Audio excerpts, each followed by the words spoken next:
Hey everyone, it's Marilyn. Welcome back to KK's Quilt Studio. In a previous video, Let's Draw, we learned about drawing with the drawing tools that are found in Art and Stitch. We learned about nodes, how to change the properties or different properties of nodes.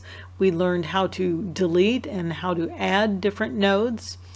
And this week I'm going to take it one step further. We're going to learn how to use our backdrop tool, how to trace around an image and use it for our next creative design. If you're new to the YouTube channel, I'm going to put a link to that video down in the comments section, or navigate on over to my YouTube channel. While you're there, be sure to subscribe to my YouTube channel so that you'll be aware of any upcoming videos.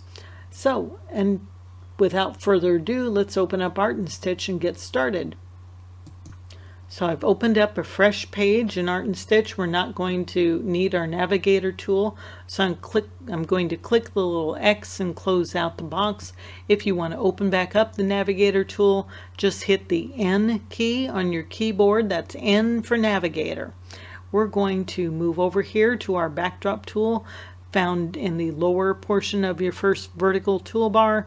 Click on that, and that will open this dialog box. When you install Art and Stitch, all of these files, these pictures or pictures of images, will load up, and several of them are used in exercises in the user's guide of Art and Stitch. So if you haven't played around with some of the lessons in the user's guide, be sure to open those up and practice.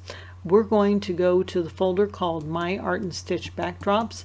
This is a folder where you can save some images or pictures of shapes and scrolly things that have inspired you or will inspire you to create a quilting or embroidery design. We're going to click on that swirl image that I've saved from Microsoft Office. It was a piece of clip art. And any of these file types that are listed here in the drop-down menu will load into the backdrop tool. I'm going to click on this one and open it up into our workspace. And first exercise we're going to do is go over here to our magic wand. I see there's 3 of them here: the magic wand wizard, the magic wand line art, and magic wand closed area. So I'm going to click on the closed area magic wand. You'll see that our mouse cursor is turned into what looks like a little stick with a star on the end. That is the magic wand tool. I'm going to go to anywhere here on the colored portion of the backdrop and click, and then I'm going to go up and turn off the backdrop, and then I just have the outline. We'll go back to our reshape tool. You'll see that this outline is a little jiggity jaggedy because this was a bitmap image, and you'll see that it wasn't very smooth along the edges because it is a bitmap image. It's not smooth like a vector art image would be. And when we click on the design, you'll see that there are lots of extra little nodes. We talked about this in the first video, how all those little extra nodes create little bumps and wiggles in your artwork because it's too many nodes. We want to decrease the number of nodes and smooth out our design. We don't want that. So go back to your select tool, and on your mouse you'll click the right click key, and we're going to go down to simplify smoothen. Click on that, and left click on that, and then we'll leave the defaults where they are and click, and you'll see, yes, that indeed did smooth everything out much better. If we go back to the reshape tool, you see that there are lots less nodes. It got rid of all those extra unnecessary nodes. The only one that I would probably play around with is that one at the top.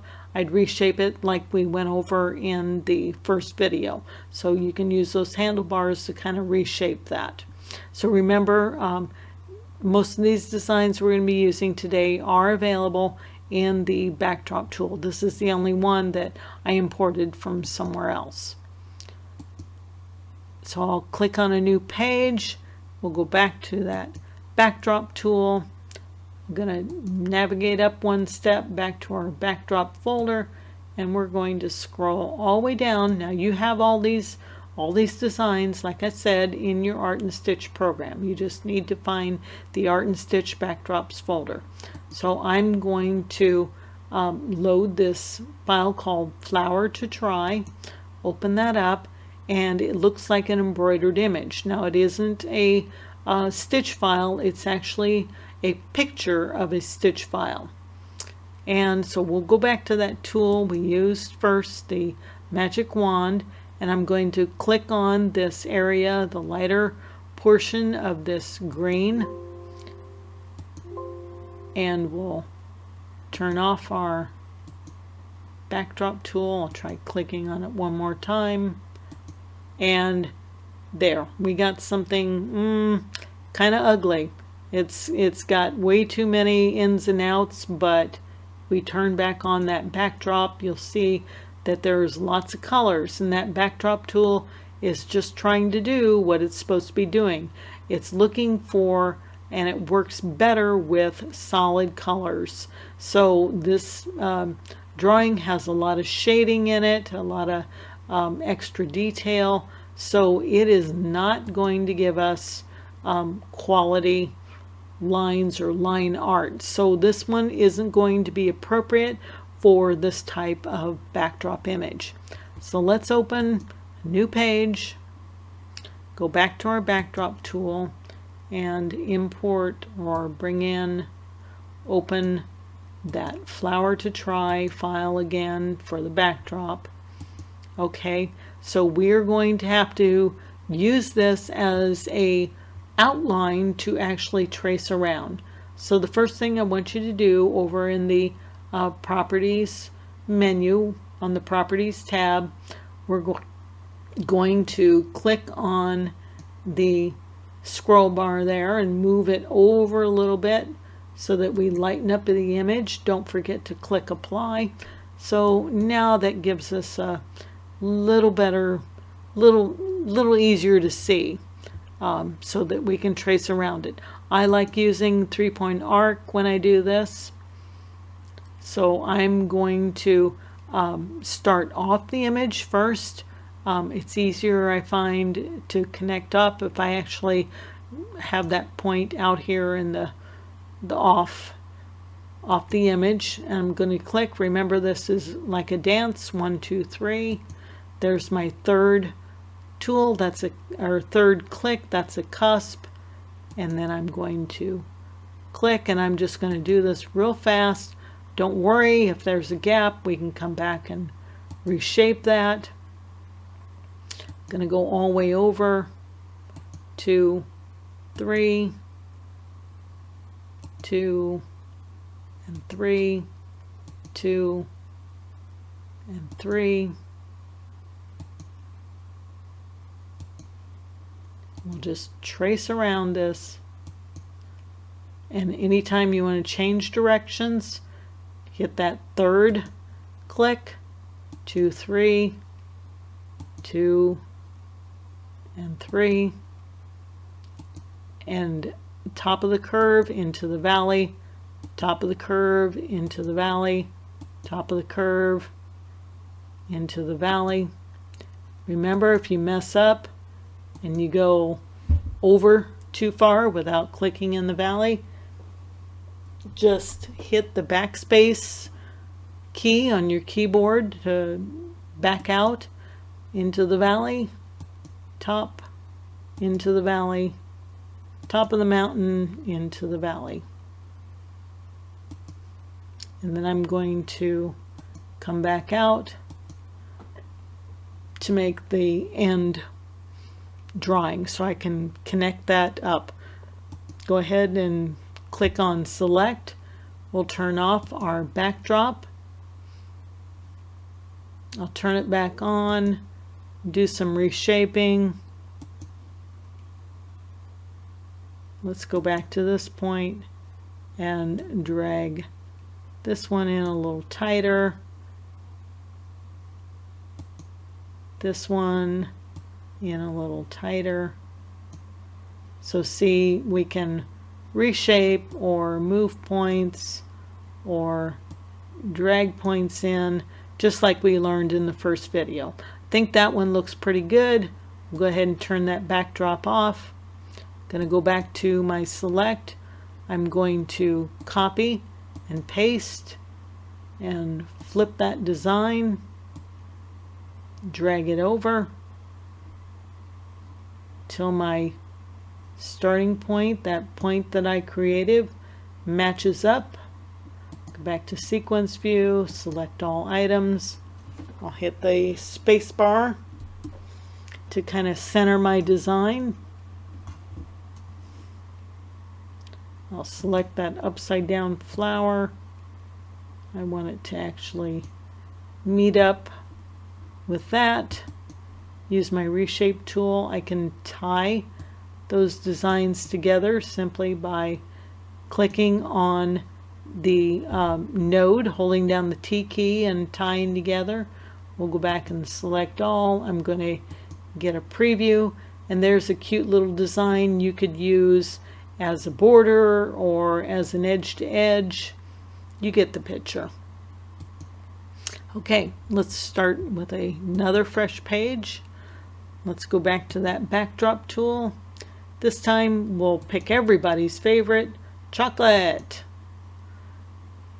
And there's our chocolate design. I'm going to go to properties. I'm going to lighten it up just a tad.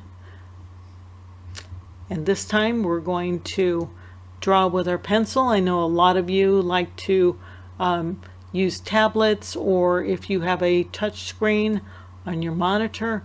And I'm just clicking like we showed you how to do in the first video. And I'm just roughly gonna trace around that piece of chocolate. I'm holding down the left key, and I'm trying to do this in a hurry, so I'm not worried too much about getting too tight. Go to my reshape tool, and I can drag these pieces of artwork over, kind of reshape that, and use what we learned on reshaping nodes, using the handlebars to make it even better. I'll take this one, drag it over. This one, reshape it just a little bit more. So that looks pretty good. It gives you a fairly good rendition of tracing around. So you can use those tools, all of these tools along here that we learned about in the first video. Turn that off, and there we have a shape that we can bring into our next quilting design. If you'd like to learn more about Art and Stitch or other classes that I offer, be sure to drop over to my website, kksquiltstudio.com.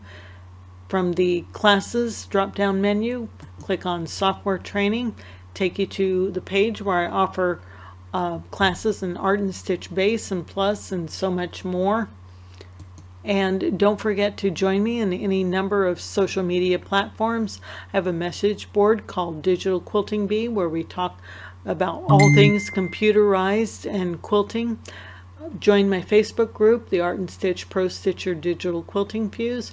Don't forget to subscribe to my channel if you haven't already, so that you're notified about all upcoming videos. And drop me a line at kksews@kksquiltstudio.com. I'd love to hear from you with suggestions about other classes or other things you'd like to know about Art and Stitch or any of the computer programs, quilting computer programs that I teach. So until we meet next time, I wish you happy quilting.